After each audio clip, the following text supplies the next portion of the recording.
सौम्या घरात असूनही हातात पेन काही पेपर चेक करत बसली होती. आईने जरा मोठ्या आवाजातच विचारले, "काय ग हा पसारा? घरात आधीच फार कमी वेळ असतेस, त्यात पण हे काम घेऊन बसलेस." सौम्या: "अगं, दरवर्षीप्रमाणे याही वर्षी नवीन वर्षाच्या मुहूर्तावर म्हणजे गुढीपाडव्याला NGOकडून महिलांसाठी काही कार्यक्रम आयोजित केलेत ना, त्याचीच तयारी चालू आहे." आई: "हो का? आता यावर्षी काय नवीन ठरवलंय तुमच्या NGOने?" सौम्या: "हो, यावर्षी नवीन आणि वेगळं आहे काहीतरी." आई: "यावर्षी आम्ही फॅशन शो आयोजित केलाय. तोही पतीनिधनानंतर एकाकी जीवन जगणाऱ्या आणि एकाकी लढाई लढणाऱ्या स्त्रियांसाठी." आई: "काय? सरळ सरळ मग विधवांसाठी फॅशन शो आहे असं म्हण ना. तू शब्द वेगळा वापरून त्यांची ओळख मिटणार आहे का? आणि तुझं डोकं आहे का गं ठिकाण्यावर? या स्त्रियांना समारंभातही कोण स्थान देत नाही आणि तुम्ही तर रॅम्पवर चालवणार म्हणतेस त्यांना. बरं, तुम्ही ठरवलं, पण कोणी सहभागी व्हायला तयार तर हवं ना. या स्त्रिया नाहीत येत पुढे. बघ, माझं ऐकशील तर वेगळा काहीतरी कार्यक्रम ठेवा." सौम्या: "माझं डोकं ठिकाण्यावरच आहे आई. तू जरा तुझे विचार बदल. या स्त्रियांना समोर यायची इच्छा तर असते, पण आपला समाज त्यांना येऊ देत नाही. माझी रेश्मा नावाची मैत्रीण, जिचा नवरा जाऊन 2-3 वर्ष झाली, परवा कोणत्यातरी एका वृत्तपत्राकडून आयोजित केलेल्या सौंदर्यवती फॅशन शोची जाहिरात बघत असतानाच ती बोलली, 'फार इच्छा होती गं मला यात सहभागी व्हायची. माझा नवरा असता तर आता आनंदाने गेलेही असते, पण आता इथून पुढे मनात असूनही ते कधीच शक्य नाही. सुंदरता असूनही आता नसण्यातच जमा आहे.' नितळ चेहऱ्याची, गोरी पान, घारे डोळे असलेली रेश्मा कॉलेजपासून प्रत्येक ब्युटी कॉन्टेस्टमध्ये भाग घेत आलेली. बुद्धीनेही ती तेवढीच हुशार. सगळ्याच स्पर्धेत हिरीहिरीने भाग घ्यायची आणि जिंकायचीही. पण आज फक्त तिच्यावर नवरा गेल्याचा शिक्का बसला म्हणून ती या जगापासून अलिप्त झाली.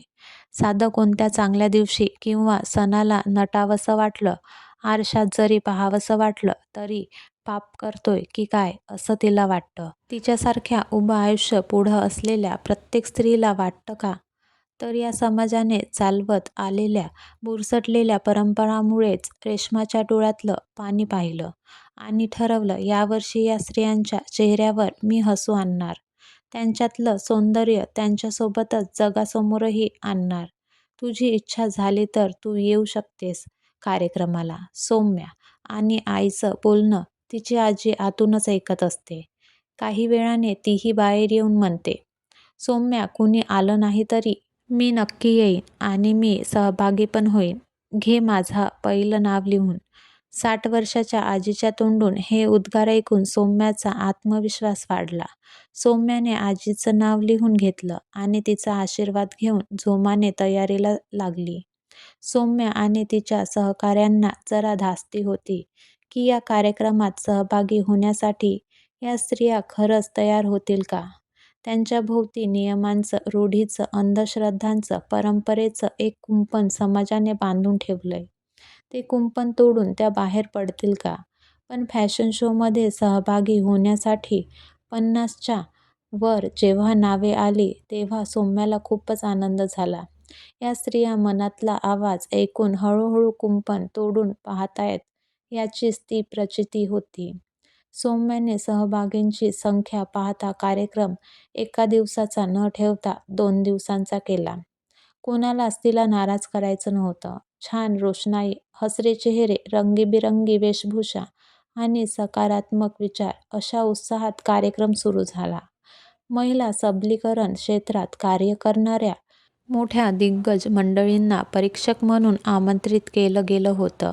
सगळ्या सहभागी स्त्रियांच्या चेहऱ्यावर मनापासून उमटलेला आनंद ओसंडून वाहत होता.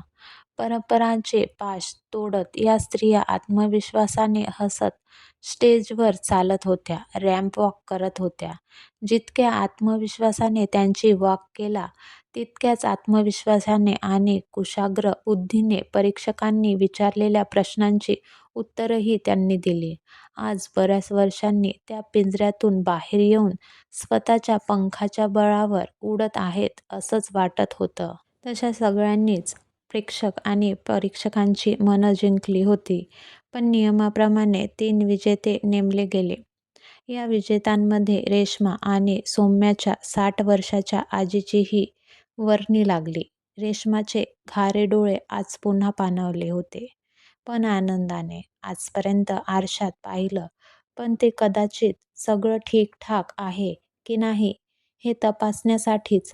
पण नवरा गेल्यानंतर आज पहिल्यांदा आरशात मी स्वतःच बघत होते. या रंगीबेरंगी कपड्यांत, या दागिन्यात, हातातल्या बांगड्यात, या गुलाबी चेहऱ्यात मी आज मलाच निरखत होते. कितीतरी वर्षांनी आज मी मलाच पुन्हा नव्याने भेटत होते.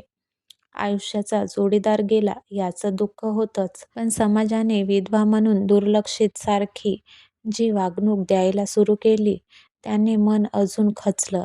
मलाही नटण्याची, मेकअपची, नवीन साड्या नेसायची खूप आवड होती.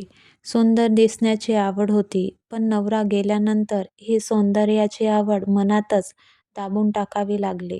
पण सौम्यामुळे पुन्हा एकदा या सौंदर्य सम्राज्ञी कार्यक्रमात भाग घेता आला आणि जाणीव झाली की माझी अशी स्वतःची ओळख आहे. माझं स्वतःचं विश्व आहे. मला सुंदर दिसण्याचा, सुंदर राहण्याचा हक्क आहे. लोक याला सौंदर्याचे वेड म्हणतील, पण माझा तो अधिकार आहे आणि यापुढे मी माझ्यासाठी, माझ्या आनंदासाठी जगणार. रेश्माने व्यक्त केलेल्या तिच्या भावनांवर टाळ्यांचा कडकडाट झाला. जणू सगळ्या स्त्रियांच्या मनातील कथाच तिने मांडली होती. सौम्याच्या आजींनीही आवर्जून बोलायला माईक हातात घेतला. माझं वय 60, लग्न 18व्या वर्षीच झालं. मी संसार माझा रेखीते म्हणत मी संसारात मग्न झाले. संसारातून सुट्टी घेऊन थोडं स्वतःसाठी जगावं म्हटलं. त्या वयात म्हणजे माझं वय 50 असेल तेव्हा आमचे यजमान एकटीला इथे सोडून गेले. त्या दिवसापासून मी फक्त पांढरी साडी नाहीतर फार फिक्कट रंगाच्याच साड्या नेसत आले. सण समारंभ, शुभकार्य यात बाहेरही आणि घरातही कधीच सहभाग घेतला नाही. एक विधवा म्हणून अपरिहार्य जगणं जगत होते.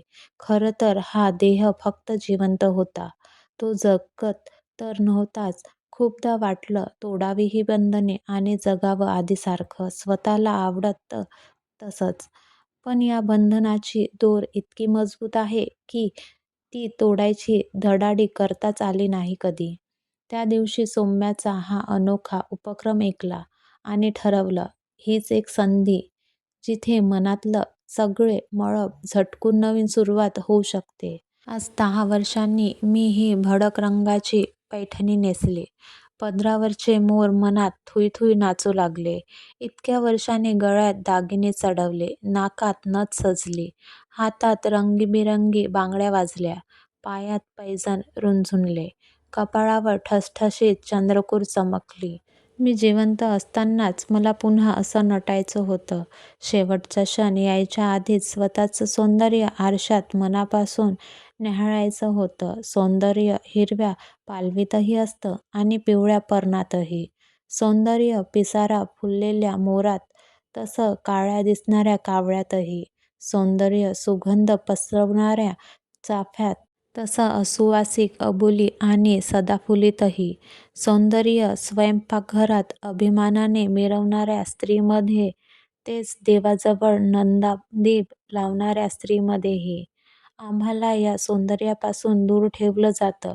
घरातील एक अरगळीतील जागा देऊन आमचा आचार विचारांचा सौंदर्यालाही जळमटे निर्माण केली जातात.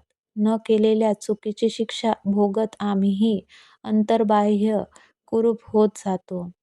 आज खूप वर्षांनी या कार्यक्रमामुळे स्वतःला सौंदर्यम्राज्ञी म्हणून बघता आलं. सौंदर्य आमच्या मनात आहे, विचारात आहे, बुद्धीत आहे. दुर्लक्षित स्त्रिया म्हणून न पाहता तुम्ही तितक्याच सुंदर नजरेने आमचं मनाचं सौंदर्यही बघा आणि आमचाही सन्मान करा हीच एक विनंती. आजपासून पुन्हा आरशासोबतच जोडलेलं नातं शेवटपर्यंत टिकवून ठेवणार. तुमच्या भाषेतला तो नट्टापट्टा, लिपस्टिक, काजळ यांच्याशी सलगी करणार. सौंदर्याची अतूट मैत्री करणार. मी स्वतंत्र व्यक्ती म्हणून जगणार. विधवा किंवा लाचार नाही, तर सौंदर्यवेडी म्हणून जगण्यात आनंद मिळेल मला. आजींच्या या वाक्याने सगळ्याच जणी म्हणाल्या, हो आहे मी सौंदर्यवेडी, जगू द्या मलाही. सुंदर मनाच्या आणि निरागस हास्याच्या सौंदर्यतेने नटलेला हा कार्यक्रम पाहून सौम्याच्या आईला सौम्याचा आणि सासूबाईंचाही अभिमान वाटत होता. प्रत्येक स्त्रीला इथे सुंदर दिसण्याचा, राहण्याचा हक्क आहे. एका व्यक्तीच्या जाण्याने तिच्या मनाचं सौंदर्यही हिरावून घेऊ नका. सौंदर्यवेडी किताब तिच्याकडून हिसकावू नका. ही कथा आवडल्या असल्यास लाईक करा, शेअर करा आणि सबस्क्राईब करा. धन्यवाद.